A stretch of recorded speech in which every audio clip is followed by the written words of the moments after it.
The title of the video that I just made, I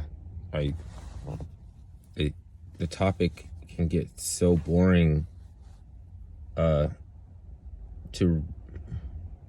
get to the place that I want to be able to describe, where you can detail what is, hoodoo and stuff. Like, they could get so boring because you won't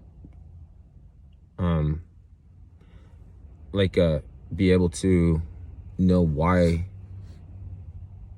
it's even related to the same topic at some point, unless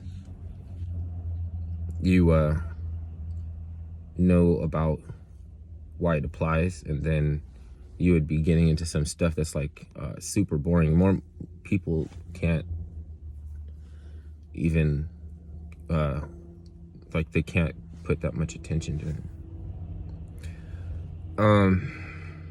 So as far as like who's using sigil magic, and like what does it mean that they do it? What does it mean that it is a corporate kind of elitism, like as opposed to like Paulo Mayombe or something? Why is this in their hands? Why does this show up in their ciphers and stuff, or something? Like, how does this influence in society? And it's like it could be really boring.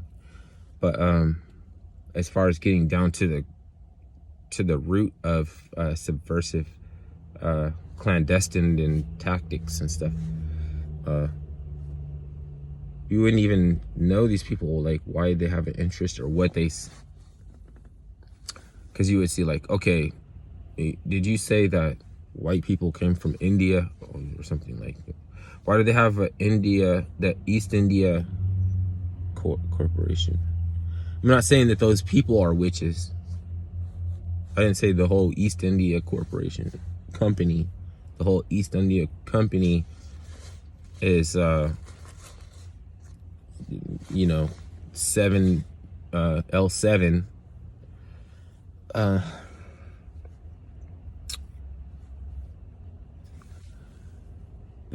okay, how can you tell who's Luciferian, and why is there different kinds of Luciferian, and how can even some Luciferians be decent people? It comes down to who you know. Like, it comes down to who you know too. So like for a corporate push toward capturing the output and the productivity of a society,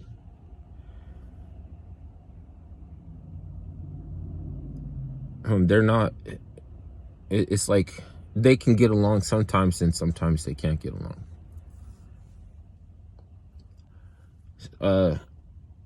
Some of them know that the stronghold is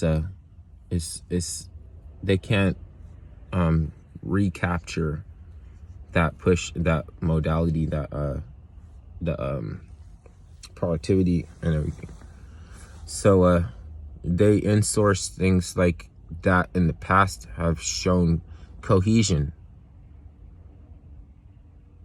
Okay, like what brought them together in their tough times. So if they're preferring to bring about an age or an era of Jacobinism, does it mean the Jacobins were Luciferian? No. But you can easily accomplish becoming Luciferian simply by the financing the Bolsheviks for their revolution, and to bring back Jacobinism, like from France. So, Tom Metzger too wanted to graft the cohesion of little party cliques and like little groups of party going disco fans in the fucking England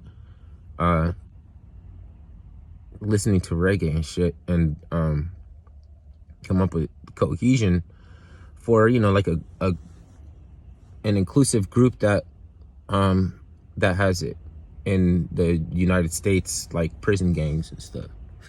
So like why do I mean, because you know that they're not the same. I don't have to explain this in the skinhead and that skinhead is different, but so as somebody some point in time who wasn't that said, I like that, and he came like the poor ghetto version of ecumenism. Tom Metzger, start the skinhead. He don't give a fuck about northern soul, disco, and fucking reggae. But I mean, he liked those suspenders and those big boots and everything. So okay, he's a Luciferian.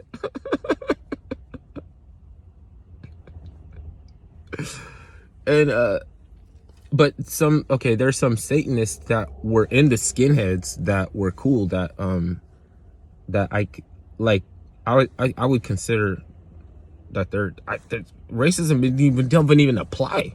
They don't really hate you. They have politics. They have politics.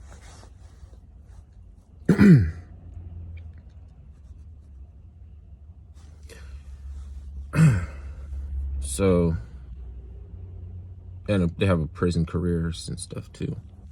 These people do things to maintain their prison career.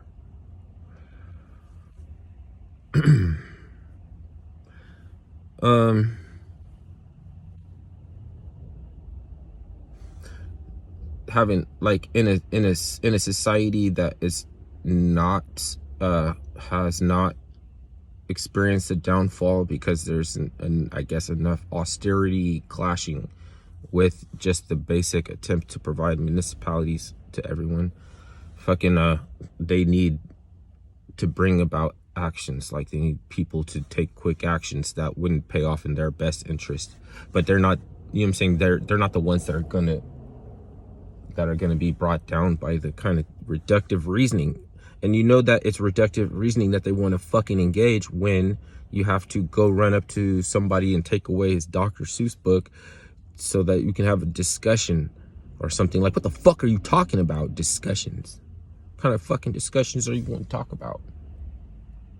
Gift giving discussion, how to give my child a gift kind of discussion. That's what they might, you know what I mean? So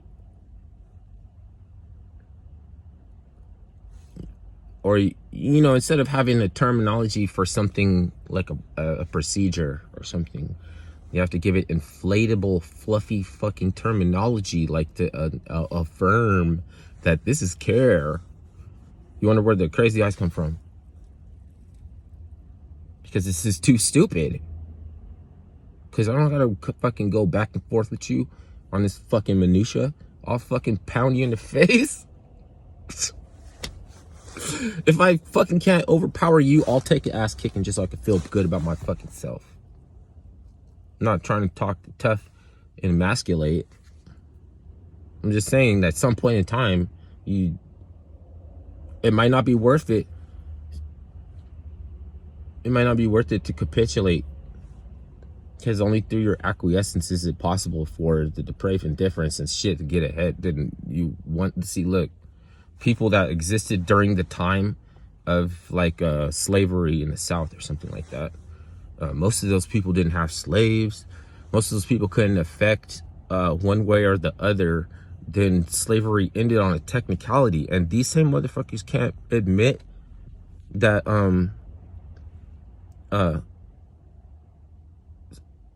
bringing about an end of slavery did not start the fucking Civil War. It was like the last thing on the plate that anybody that have too much shit on their plate to even discuss freeing the slaves, and it ended on a technicality during the beginning of an industrial era that where it's similar to try to balance the economy. You can't have everybody trading like a $100 bill is the same value as a $1 bill or something like that. They have to encourage more entrepreneurship and effort of people to try business models that work, that can become indelible in your token, in your economics, almost just like governance and token economics in the blockchain shit.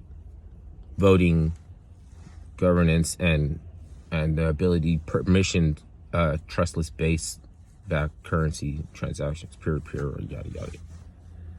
That's just the same shit.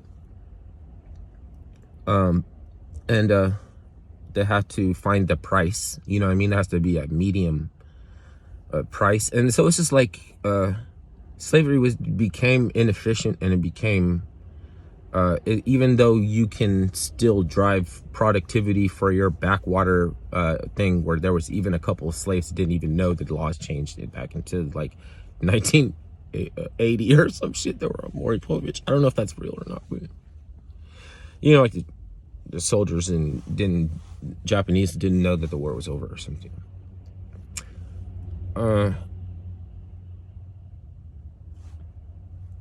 But for I guess aesthetics, because business is epistemology, ethics, and metaphysics. So the ethics or the aesthetic of business that had to depend on slavery for cohesion didn't match some of the bigger players, and so it was like it got outmoded. And I'm sorry, that's, you know, it's a technicality. Like what's his name, Abraham Lincoln is getting the benefit or the boon of just being given the credit for ending, because he ended slavery. So he's the best that we know that they have, because he ended slavery. Nobody else did it. Like the president himself is, all he could do is advocate and free up money. But apparently he's supposed to be able to do things that, if it wasn't the most important thing on your plate, while the country is being torn asunder, ripped apart, then you're expecting, like, you put too much expectancy on the office of presidency just because it's considered to be the most powerful office. But the nature of power is that there's so many different types of power. There's so many different types of power. So even like, you know, the Vatican is a superpower, even though the Vatican's type of power is not military power. And it's they're saying they're sovereign or something like that. Vatican City, sovereign.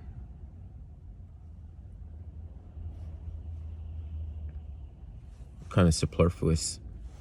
It's kind of redundant to even mention that they're sovereign when they're already a superpower. Did they not want to admit that to their superpower prowess? They don't want people to just delineate the different types of power that exist or something, because then you wouldn't have the reductive reasoning that we need in order to do what we need to do, which is a transhumanist social engineering.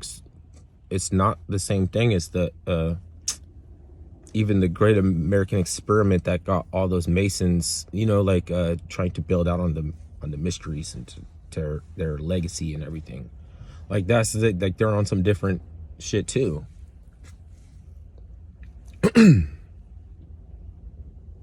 Then even the premise by which we try to assess you know, where power stops, like as far as how, like, influence and everything. And they want, the state likes a type of power and influence that they don't have, which is called paternalism, the true dictatorship. You can't argue with this shit. And most people like us don't want to go fucking back and forth with some shit. We thrive on human misery of the opposition. to whoever's trying the best form of procreation. And that's the thing. It's like anywhere in the world that you can have that mentality. So that's what we consider to be American. It's not a border situation. Even though we have a border situation, it's not something that is confined to just living inside the U.S. border, obviously. Because a lot of people in the rest of the world maybe didn't have no help from the buttress of our, you know, like the buttress of our walls and everything. The walls is a buttress. The garrisoning, you know, it's like you're like certain people won't disturb you because of whose influence that, or cipher that, or sphere of influence that you come underneath. It's like, yeah, don't mess with those, or don't play with those, because they're like they program. Yeah, they program with us. Yeah. This is simple stuff. But it's almost like you could forget because you're expected to find value in advocacy. Like anybody's advocacy is good advocacy.